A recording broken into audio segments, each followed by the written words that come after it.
When you think of Fire Emblem, especially its cutscenes, you likely imagine thousands of warriors clashing sword and shield, ancient dragons raining hellfire from above, and artifacts that hold many secrets. But what if I told you that the best cutscene in the series isn't about grand battles or mythical creatures, but a simple 5-minute debate? Let me explain. Professor, do you think Edelgard will show up? Well, well. It's been a long time, Professor. And hello to you too, Dimitri. Edelgard, I did not think you would actually accept my request. Call it a win. Well then, what did you want to talk about? I will get straight to the point. Why did you start this war? In my opinion, this is the best scene in the entire series, because it showcases a profound debate between two characters, untethered from the typical grandeur of what Fire Emblem is typically used to. It's a raw and intimate portrayal of the complex relationship between two leaders, as well as their fundamental ideological differences. In this 5 or so minute exchange, we witness the collision of their opposing viewpoints on conflict and morality. And while scenes like this certainly exist in the series and others, it certainly isn't the first, but I believe it does it best. It's a poignant reminder that sometimes, despite their best efforts, leaders with divergent beliefs must confront the harsh reality that conflict may be inevitable. The scene highlights the nuanced complexities of their respective arguments, emphasizing that amidst the clash of ideals, there exist truths on both sides, defying a simplistic portrayal of good versus evil.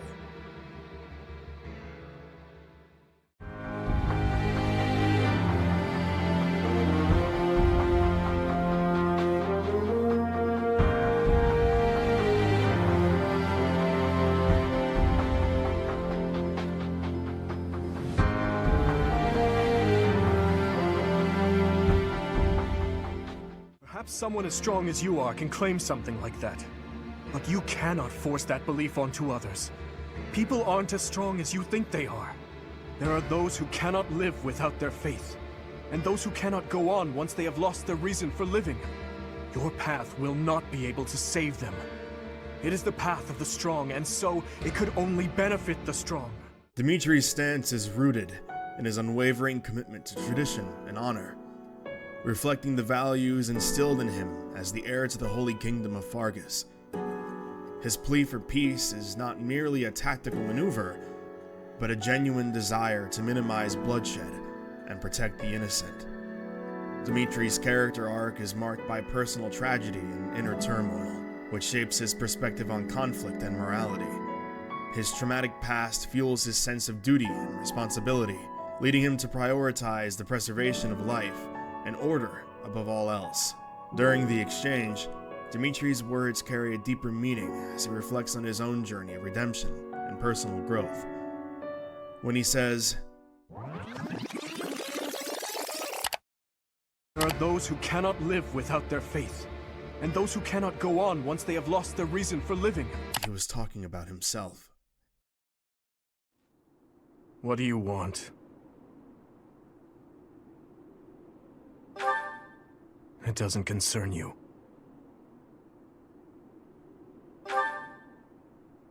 Get out of my way. No.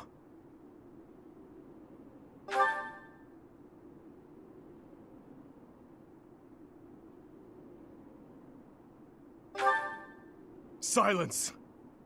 You have no idea what you're talking about. Death is the end. No matter how much lingering regret a person has, after death, they are powerless. They cannot even wish for revenge, much less seek it out. Hatred, regret, those burdens fall on the shoulders of those who are left behind.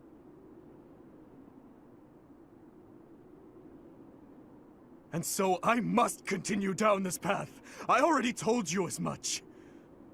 It is far too late to stop.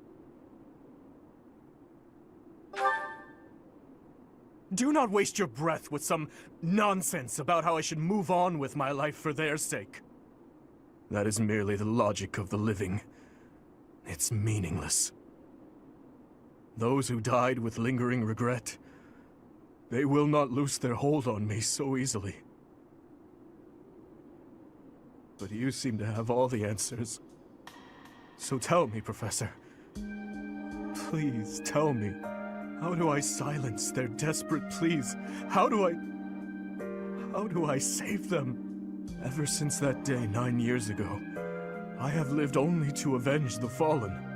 Even my time at the Officers' Academy was also that I could secure my revenge and clear away the regret of the dead. It was the only thing that kept me alive. My only reason to keep moving forward.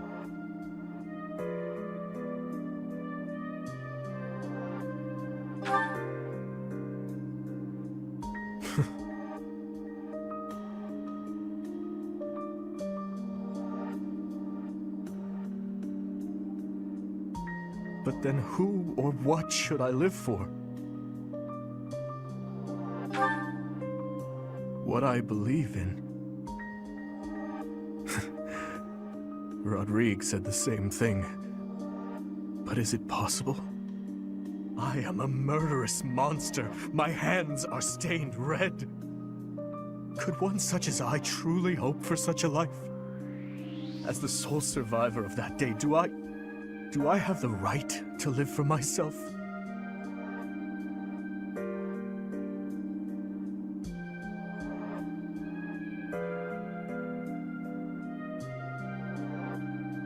Your hands are so warm. Have they always been?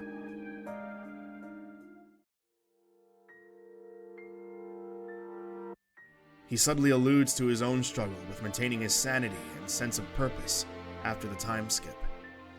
It was Byleth whom he turned to in his darkest moments, seeking solace and guidance to overcome his inner demons. As Dimitri continues, Your path will not be able to save them. It is the path of the strong, and so it could only benefit the strong. he acknowledges the limitations of his own path, and the realization that true strength lies not in power or dominance, but in empathy and compassion.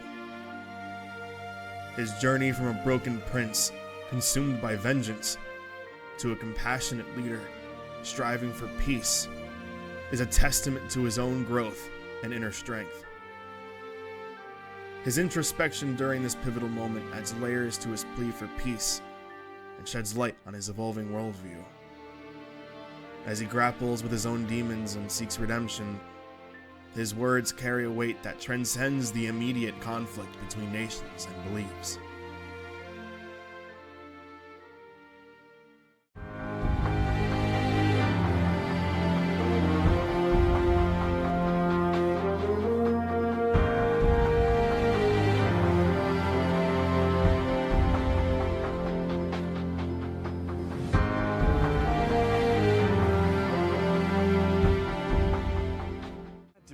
Change things in your territory without the need for so many senseless casualties.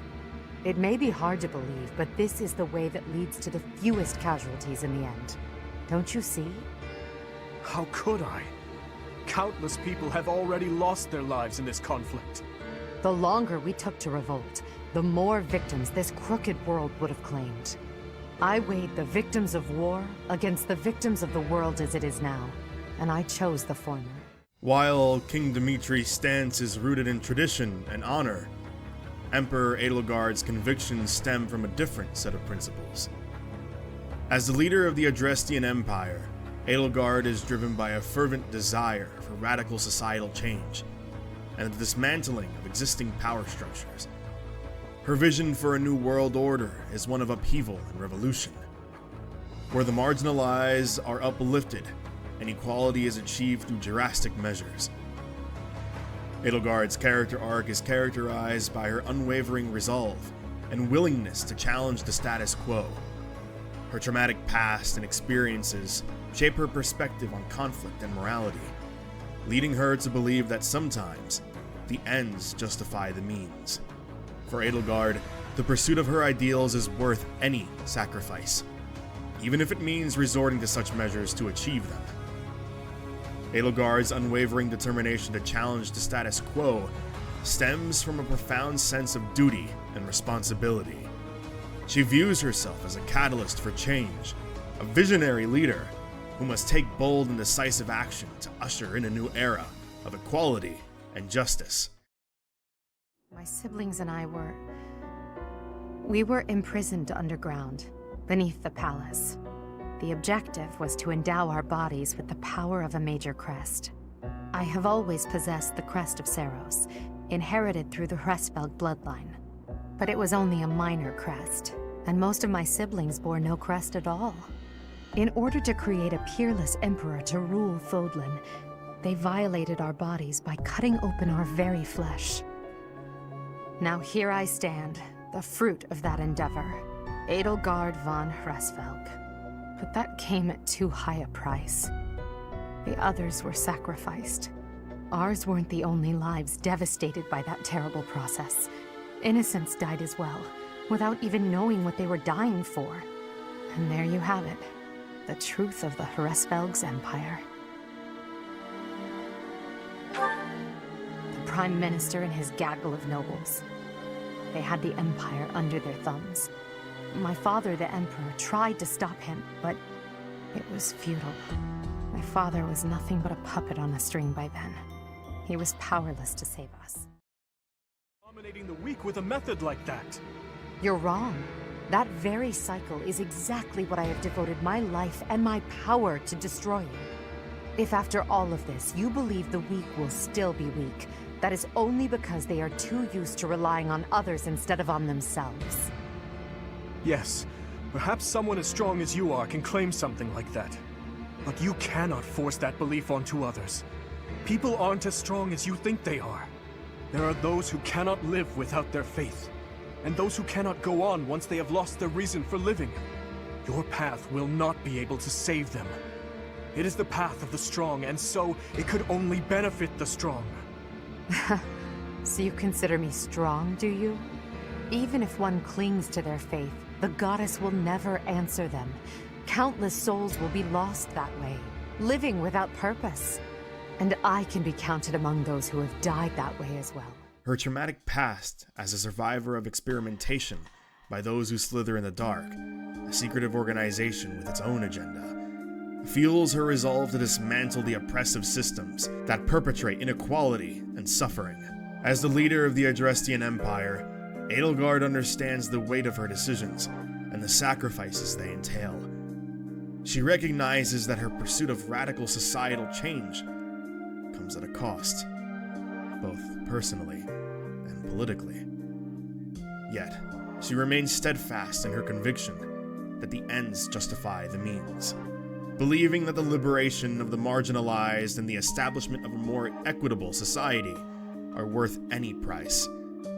This unwavering commitment to her ideals, coupled with her willingness to shoulder the burden of leadership, defines Edelgard's character and sets her apart as a revolutionary figure willing to defy convention in pursuit of a brighter future for all.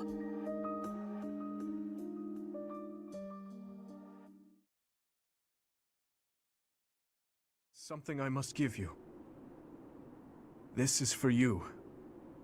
Use it to cut a path to the future you wish for. And I will rise up to meet you there. Elle?